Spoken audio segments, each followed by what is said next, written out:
ക്രിസ്തുവിൽ സ്നേഹ ബഹുമാനപ്പെട്ടവരെ, യേശു ക്രിസ്തുവിന്റെ പീഡാസഹന സ്മരണയുടെ ഒരുക്കമായി ഒരിക്കൽ കൂടി നാം 50 നോൻപിലേക്ക് പ്രവേശിച്ചിരിക്കുകയാണല്ലോ. ക്രിസ്തുവിന്റെ പീഡാസഹനത്തെ കുറിച്ച് പ്രാർത്ഥിക്കുവാനും ആ പീഡാസഹനത്തോട് താതാത്മ്യപ്പെടുവാനും പരിത്യാഗ പ്രവർത്തികൾ ചെയ്യുവാനും ജീവിതത്തിലെ നൈരാശ്യങ്ങളെ ധൈര്യപൂർവ്വം നേരിടുവാനും സർവോപരി ദൈവിക സാന്നിധ്യം രൂപപ്പെടുത്തുവാനും നോമ്പുകാലം നമ്മെ സഹായിക്കുന്നു.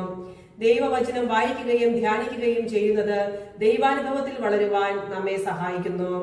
ഇന്ന് നാം ധ്യാന വിഷയമാക്കുന്ന വചനഭാഗം വിശുദ്ധ ലൂക്കായുടെ സുവിശേഷം അധ്യായം 21, 29 മുതൽ 36 വരെയുള്ള തിരുവചനങ്ങളാണ്. ക്രിസ്തുവിന്റെ രണ്ടാമത്തെ ആഗമനത്തിനായി അക്ഷമയോടെ കാത്തിരിക്കുന്ന ക്രൈസ്തവരാണ് നാം. ഈ ആഗമനത്തിനായി ജാഗരൂകതയോടെ ഇരിക്കുവിൻ എന്ന് കർത്താവ് നമ്മോട് ആഹ്വാനം ചെയ്യുന്നു. അവിടുന്ന് നിന്നെ വേടന്റെ കെണിയിൽ നിന്നും മാരകമായ മഹാമാരിയിൽ നിന്നും രക്ഷിക്കും. തന്റെ തൂവലുകൾ കൊണ്ട് അവിടുന്ന് നിന്നെ മറച്ചുകൊള്ളും എന്ന് 91-ാം സങ്കീർത്തനം നമ്മെ പഠിപ്പിക്കുന്നു. മനുഷ്യന്റെ ദുർബലതകളാണ് നമ്മെ കെണിയിൽ വീഴ്ത്തുന്നത് എന്ന് വിശുദ്ധ ലൂക്കാ സുവിശേഷകൻ അറിയിക്കുന്നു. ജീവിത വ്യഗ്രത, സുഖലോലുപത, മദ്യാസക്തി എന്നിവയാണ് ആ ദുർബലതകൾ. ഭൂമുഖത്ത് ജനിച്ച എല്ലാവരും ഈ കെണികളിൽ പെടാൻ വിധിക്കപ്പെട്ടവരാണ്. എന്നാൽ ദൈവവൈതലായ നമ്മെ കർത്താവിന്റെ സംരക്ഷണം എങ്ങനെ ഈ കെണിയിൽ അകപ്പെടാതെ സംരക്ഷിക്കുന്നു എന്ന് നാം മനസ്സിലാക്കേണ്ടതുണ്ട്. സഹനങ്ങളും വേദനകൾക്കും അപ്പുറം സുഖത്തിന്റെ ചിന്തയും ആഗ്രഹവുമാണ് നമ്മെ കെണിയിൽപ്പെടുത്തുന്നത്. സുഖത്തിൽ നിന്നും സുഖത്തിലേക്കുള്ള യാത്ര നമ്മെ ശക്തരാക്കും എന്ന മിഥ്യാധാരണയിൽ നിന്ന് നാം വിമോചനം നേടണം. ആസക്തികളും വഞ്ചനകളിൽ നിറഞ്ഞ പഴയ മനുഷ്യനെ ഉരിഞ്ഞു മാറ്റുവിൻ എന്ന് വിശുദ്ധ പൗലോസ്ലീഹ നമ്മെ പഠിപ്പിക്കുന്നു.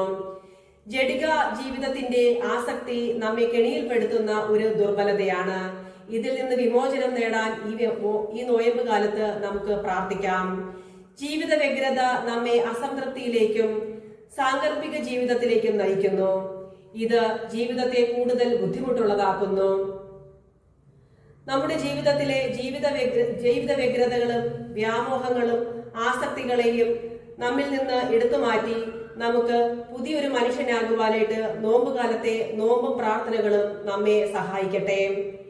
ഈ ലോകത്തിലെ യഥാർത്ഥമായ സുഖം തന്റെ കുരിശുമരണത്തിലൂടെ നമുക്ക് കാണിച്ചു തന്ന കർത്താവിനെ പോലെ മറ്റുള്ളവരുടെ ദുഃഖങ്ങൾ കണ്ട് അതിൽ ആശ്വസിപ്പിക്കുവാനും അവർക്ക് താങ്ങാകുവാനും നമ്മെ ഈ നോമ്പുകാലം സഹായിക്കട്ടെ. അങ്ങനെ നോമ്പുകാലത്തിലൂടെ ശക്തി പ്രാപിച്ച് കർത്താവിന്റെ രണ്ടാമത്തെ ആഗമനത്തിൽ അവിടുത്തെ മുൻപിൽ യോഗ്യതയോടെ നിൽക്കുവാൻ നമുക്ക് പ്രയത്നിക്കാം. എല്ലാവർക്കും ഒരു നല്ല പരിത്യാഗപൂർണമായ നോമ്പുകാലം ആശംസിച്ചുകൊണ്ട് എന്റെ വാക്കുകൾ നിർത്തുന്നു. ജയ് ക്രൈസ്റ്റ്.